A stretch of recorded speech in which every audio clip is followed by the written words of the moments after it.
Iran को कमजोर करना मुश्किल ही नहीं नामुमकिन है। आखिर हम ऐसा क्यों कह रहे हैं? इस वीडियो के जरिए पूरी कहानी आपको समझाएंगे। आखिर इसराइल क्यों चौकन्ना होता हुआ दिखाई दे रहा? ईरान के हवाले से इसराइली डोजियर ने क्या इंकशाफ किया है जिसकी वजह से कहीं ना कहीं ये कहा जा सकता है कि लोगों में अमेरिका और इसके अलावा इसराइल और साथ ही साथ इन के साथी जो देश हैं उसमें कहीं ना कहीं एक तरह से संशय पैदा हो गई है और एक बार फिर से वो सोचो फिक्र में मुब्तला हो गए हैं कि वो ईरान जिसे उन्होंने सबक सिखाने की कोशिश की थी वो एक बार फिर से उनका उरूज होता हुआ दिखाई दे रहा है। आखिर किस ज़िम्न में बात कही जा रही है, किस कॉन्टेक्स्ट में ये बात कही जा रही है, इस पूरी वीडियो के जरिए आपको समझाने की कोशिश करेंगे कि आखिर ईरान के पास ऐसा क्या है जो इसराइली डोजियर ने इंकशाफ किया है जिसके बाद कई ममालिक, कई जो मगरबी देश हैं उनके होश बाख्ता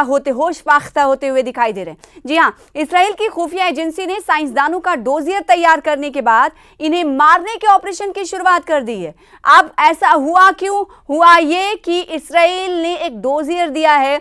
एक डोजियर में इंकशाफ हुआ है कि ईरान के पास 85 से ज़्यादा न्यूक्लियाई साइंसदान मौजूद हैं। न्यूक्लियर साइंसदान मौजूद है, इसका मतलब आप अंदाज़ा लगा सकते हैं वो न्यूक्लियर साइंसदान जो पिछले दिनों हमने देखा था कि उन्हें मारा गया था। पूरे ईरान में हमने देखा था कि गम और गुस्से का इजहार किया जा रहा था और इस ऑपरेशन हैमर में उनकी मौत हुई थी। और वो न्यूक्लियर साइंसदान जो यूरेनियम की अफजूदगी में और जो अलग अलग सैन्य ठिकाने हैं ईरान के, उन्हें खड़ा करने में इन्होंने कलीदी किरदार निभाया है। तो इनकी तादाद कम नहीं हो रही है। यानी ईरान ये कह रहा है, ये दिखा रहा है कि कई को अगर आप 6 को मारोगे तो हमारे 16 साइंसदान और तैयार रहेंगे। ये इससे अंदाज़ा लगाया जा सकता है। और ये डोजियर कौन दे रहा है? इसराइल ने एक डोजियर में पर्दाफाश किया, इंकशाफ किया है कि ईरान के पास अभी मौजूद है 85 से ज़्यादा न्यूक्लियाई साइंसदान जो कि कहीं ना कहीं ख़तरे की घंटी के तौर पर मगरबी ममालिक इसे देख रहे हैं। और ना सिर्फ ख़तरे की घंटी की तरह देख रहे हैं बल्कि इस हवाले से उन्होंने कदम भी उठाने शुरू कर दिए। इसराइल की खुफिया एजेंसी ने साइंसदानों का डोजियर तैयार करने के बाद उन्हें मारने के ऑपरेशन की भी शुरुआत कर दी है। बेशतर साइंसदानों को या तो घर में या सड़क पर मारने का मंसूबा बनाया गया है। ईरान के लिए 2025 कई मामलों में परेशान करने वाला साल रहा है, जैसे कि आपको मालूम है। एक तरफ जहां रवां साल उनकी 3 प्रॉक्सी तंजीमें हमास, हिजबुल्लाह और होसी बुरी तरह कमज़ोर हुए, वहीं दूसरी तरफ उनके 14 न्यूक्लियाई साइंसदान मुख्तलिफ मौके पर हमलों में मारे गए।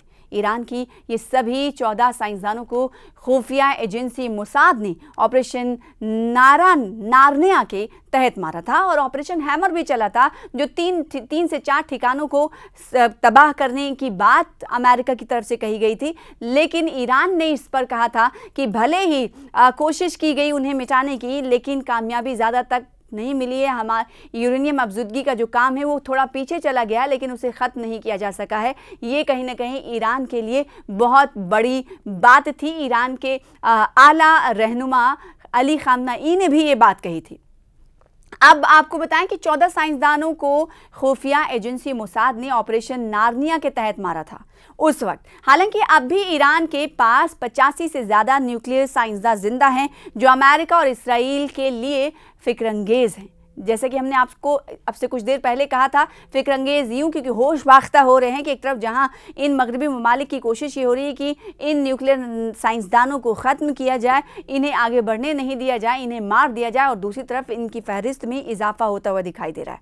इस बात का इंकशाफ खुद इसराइल के एक डोजियर किससे कहते हैं ये भी आपको बता दें। डोजियर दरअसल एक दस्तावेज़ात होता है, उसका मजमुआ होता है, उसे डोजियर कहा जाता है। वॉशिंगटन पोस्ट की एक रिपोर्ट के मुताबिक दिसंबर 2024 के दौरान शाम में बशर अल असद का तख्ता पलट हुआ। इसके बाद मोसाद को ईरान में ऑपरेशन चलाने के लिए फ़ाल किया गया। मोसाद ने ईरान के 100 न्यूक्लियाई साइंसदानों का डोजियर तैयार किया और इन साइंसदानों को मारने के लिए मकामी सतह पर लोगों की तैनाती भी हुई। इसराइल की खुफिया एजेंसी ने साइंसदानों का डोजियर तैयार करने के बाद ऑपरेशन की शुरुआत की। बेशतर साइंसदानों को या तो घर में या रास्ते पर मारने का मंसूबा बनाया गया है। हर साइंसदान को मारने के लिए अलग अलग लोग मुकर्रर किए गए। बेशतर लोग ईरान के ही रहने वाले थे। मोसाद ने ईरान के न्यूक्लियाई साइंसदानों को मारने के लिए स्नाइपर बंदूक, ड्रोन और बम का इस्तेमाल किया। रिपोर्ट में बताया गया है कि पहले इन साइंसदानों को मारने की कोशिश की गई जो लिस्ट में टॉप पर थे। उन साइंसदानों को मारने की कोशिश की गई जो लिस्ट में टॉप पर थे। हालांकि ऑपरेशन शुरू होने के बाद ईरान ने कुछ बड़े साइंसदानों को अंडरग्राउंड कर दिया था। ये उस ऑपरेशन की बात हो रही है, ऑपरेशन हार्निया की बात हो रही है कि उस वक्त कैसे इजराइल की तरफ से लिस्ट बनाई गई थी और उसके बाद जो लिस्ट में टॉप साइंटिस्ट थे उन्हें मारने के लिए अहकाम जारी किए गए थे और किस तरह से उन्हें मारा जाए इसको लेकर रणनीति अपनाई गई थी। और जब ईरान को इस हवाले से पता चला तो बड़े साइंसदानों को अंडरग्राउंड कर दिया गया था, कुछ को फौरन फौजी हेडक्वार्टर के पास खुफिया मकामात पर भेज दिया गया था। ये 2024 की बात हो रही। बताया जाता है कि अगस्त 2025 में ईरान ने न्यूक्लियाई साइंसदान रोज़बी वादी को फांसी पर लटका दिया था। ईरान का कहना था कि उसने खुफिया जानकारी इसराइल को दी थी। आपको याद होगा कि जब 12 रोज़ा जंग अमेरिका और इसराइल के दरमियान चल रही थी, अमेरिका इसराइल मिलकर ईरान के ख़िलाफ़ जब 12 रोज़ा जंग चल रही थी, तब हमने देखा था कि उसके बाद हमने देखा था कि इसराइल और अमेरिका की पनाही वाले कई ऐसे जासूसों को, जिसे कहा गया था कि ये अमेरिकन या इसराइल के जासूस हो सकते हैं, इनको लेकर क्रैकडाउन किया गया था इस ईरान की तरफ से।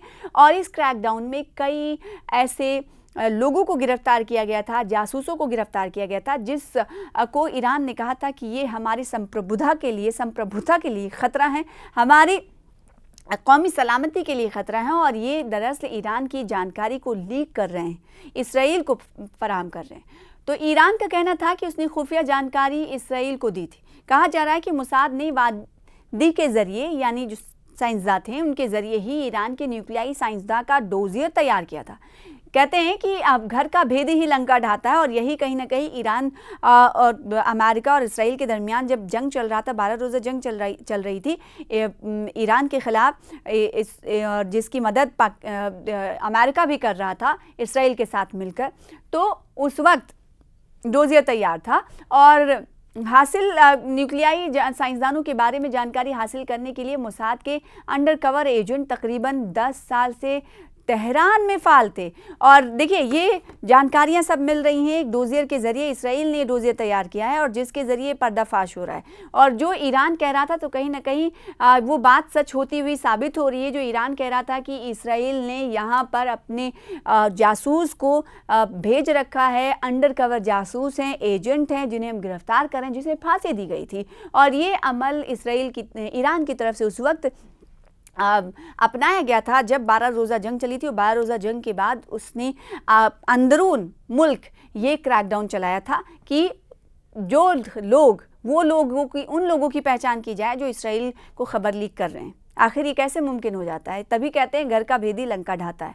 बेशतर अंडरकवर एजेंट ट्रक ड्राइवर बनकर तेहरान में सरगर्म थे। स्वीडन और दीगर छोटे ममालिक के सयाहों के सहारे भी इसराइल ने ईरान के बारे में जानकारी इकट्ठा की। इसी बुनियाद पर ऑपरेशन नारायणा का मंसूबा तैयार किया गया। इसराइल ने इसके लिए अमेरिकी खुफिया एजेंसी CIA की भी मदद ली। बहरहाल इसराइल और अमेरिका के जरिए किए गए हमलों के बाद से ही ईरान का न्यूक्लियाई प्रोग्राम ठप है।